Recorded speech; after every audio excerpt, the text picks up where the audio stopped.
பிரான்ஸ்ல பாரிஸ் நகரத்தில் உள்ள சில முக்கியமான நினைவு சின்னங்களை எப்படி பிரெஞ்சில் சொல்றன்றதை பார்ப்போம். முதலாவது உங்களுக்கு தெரிஞ்சிருக்கும் லா டூர் எஃபெல். லா டூர் எஃபெல். இந்த சர்ச் பாத்தீங்களா ஒரு முக்கிய ஒரு அழகான சர்ச் உண்டு. இதற்கு பேர் லா cathédrale Notre-Dame de Paris. La cathédrale Notre-Dame de Paris. பாத்தீங்கன்னா இப்ப இது வந்து ஒரு அழகான ஒரு சர்ச் தான்.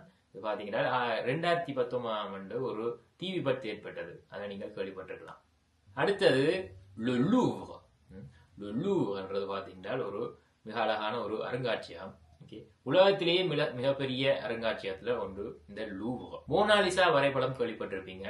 அந்த மோனாலிசா வரைபடம், அந்த உண்மையான மோனாலிசா வரைபடம் வந்து பிரான்ஸ்ல பாரிஸ்ல லூவ்ர் என்ற இடத்துல தான் இருக்கு. பிரெஞ்சில மோனாலிசாக்கு பேர் லா ஜோகோந்து. லா ஜோகோந்து. இந்த இடத்தை வந்து நாங்கள் அணையா விளக்கு என்று நாங்கள் சொல்ல கொண்டு விளக்கு கொண்டு எரிஞ்சு கொண்டிருக்கும் நெருப்பு. அப்ப இந்த இடத்த வந்து நாங்கள் பிரெஞ்சில வந்து லார்க் து ட்ரியோம்ஃப் சொல்றது. லார்க் து ட்ரியோம்ஃப். ட்ரியோம்ஃப் என்றால் வெற்றி. இந்த மாதிரி அர்த்தம். லார்க் து ட்ரியோம்ஃப். இதுல கடைசியா என்னோட பாத்தீங்கன்னா le château de Versailles. வெர்சை இது பாத்தீங்கன்னா பாரிஸ் நகரத்துக்குள்ளே இல்லை, கொஞ்சம் தள்ளிதான் இருக்கு.